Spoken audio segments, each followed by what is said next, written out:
Now let's turn to explain away the amazing morphology that you see in the galaxy, the spectacular spiral arms. This is a Hubble Space Telescope picture of M101 cartwheel spiral. It's pretty. And so in fact, spiral arms are a defining feature of spiral galaxies or disk galaxies. And for a long time, it wasn't clear where they come from. There are some clues. They were only seen in disks that contain gas, not so-called S0 disks. And they're best outlined with young stars, luminous blue stars or star-forming regions. And so their lifetime at any given place must be less than the galactic rotation, although as a pattern it could be moving. Now, first question you think is which way they're going. Are they going in intuitive direction, like you think, like a cyclone or like a water going down the sink, or the other way around?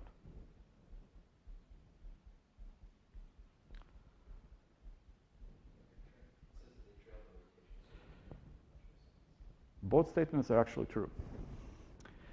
If you ask in the absolute sense, they're going in the way that your intuition tells you, kind of winding up. However, they're only going at exactly one half of the angular speed of the stellar disk. So relative to the disk in which they reside, they're going in the opposite way, like scooping up the stars. And we understand why that is. Now, because this is a differentially rotating disk, you think, well, this is easy. If you somehow line up stars or star-forming regions radially, some explosive event, and just let go, because the inner parts rotate faster than the outer parts, you're going to generate spirals naturally, immediately. And then, as galaxy keeps turning on and on, it's going to wind up and wind up until it looks like the old LP record. And that's not the case. This is not how they form, because we never seen them super tightly wound, and they obviously last a long time. Now, a hint here is that if you have stars that are on elliptical orbits, and each orbit can be decomposed into two circular motions, circle around the galactic center, and then there is sort of point on that circle and go around that circle, it's like epicycles, then there'll be resonances. And stars could be on these nested ellipse orbits. And if you have ellipses twist around just a little bit as you go out, the pile-up of the density will be such that you generate nice two-arm spirals. This actually turns out to be part of the solution.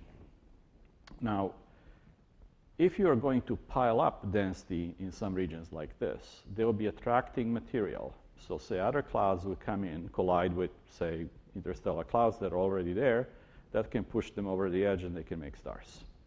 This is why you would see it outlined in form of luminous young stars or star clusters. And so that indeed is what's going on. You expect that the pattern that we see, which we now know is a density wave in a differentially rotating stellar disk. Like if you had steady disk, you create gravitational perturbation, you're going to have symmetric wave go out. Now, if you have differentially rotating disk and create perturbation, that perturbation is going to be distorted into a spiral pattern. So spiral arms are not material objects, they're just waves of density that go through the disk. Just goes denser, less dense, keeps going around. But as they do this, I remember they're scooping up material, all right? Then molecular clouds will collide, start making stars, and as wave passes, you have freshly made star-forming regions, and then they'll go away. And then because these massive young stars will only last a few million years, and galaxy rotational periods a couple of 100 million years, they'll die out soon enough. So the signature of the passage of that spiral arm there will fade out, but now the arms already moved somewhere else, and you see that pattern somewhere else. So that kind of explains everything. So generic expectation then is, if you look at spiral arms, on the inner part, you're going to start seeing the dust lanes because this is where you're compressing the interstellar medium, the dust clouds. Then as you go across the arm, you're going to see star-forming regions, and then luminous blue stars, and then they're going to go away, right? And this is what real galaxies look like. Look carefully. Inner side, that's where you see the dust lanes. And then you see blobs of star formation and then fade out on the outer ends of the spiral arms. So spiral density waves stimulate star formation in disks. You can have star formation without them, but this is a good way to keep grinding out stars. And indeed, theory seems to work really well. So they're essentially created by the gravitational attraction of density perturbation, and stars and gas go through the pattern. They're not carrying on with the arms. There'll be star-forming regions in any case because there is gas, but this certainly kind of organizes it, makes it more interesting. So this is what explains what they call grand design spirals. Those are the photogenic galaxies that you see pictures of all the time. There are other galaxies that don't look as pretty. They're called flocculent or amorphous spirals, where you don't see spiral arms, but you still see star formation. So this is one of the textbook examples of what the grand design spiral is. It's M81 in Virgo, and you can see several arms. There's a nice bulge in the middle, some dust lanes. This is what most people think of as spiral galaxy or galaxy period. But then there are galaxies like this, where you can't really tell that there is any spiral pattern. There is also a kind of patchy star formation.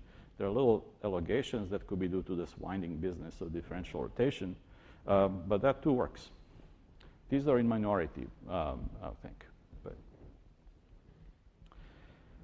And one last pattern to talk about are galactic bars. I told you Milky Way has one, and this is actually common. Some large fraction of spirals, so half of them, have one of these. That there is this elongated feature made out of old stars mostly, and then spiral arms begin from its tips usually. They're flattened ellipsoids, and unlike everything else in the disk, bars rotate like solid bodies. Stars actually do take a ride together, and this is why this is not found in a spiral. So it really is kind of self-gravitating object, like elongated elliptical galaxy that kind of spins around, tumbles, constant speed. And that creates gravitational perturbation that can be exciting these density waves. So this is why some of these spiral arms then begin at the tips of the bars. They also turns out to be a very good way to funnel gas to the middle, because the way that orbit instability works. And if you have active galactic nucleus, gigantic black hole in the middle, this would be an excellent way to feed it. And there is some evidence that indeed nearby spirals with active nuclei do have all bars. But it's a messy business.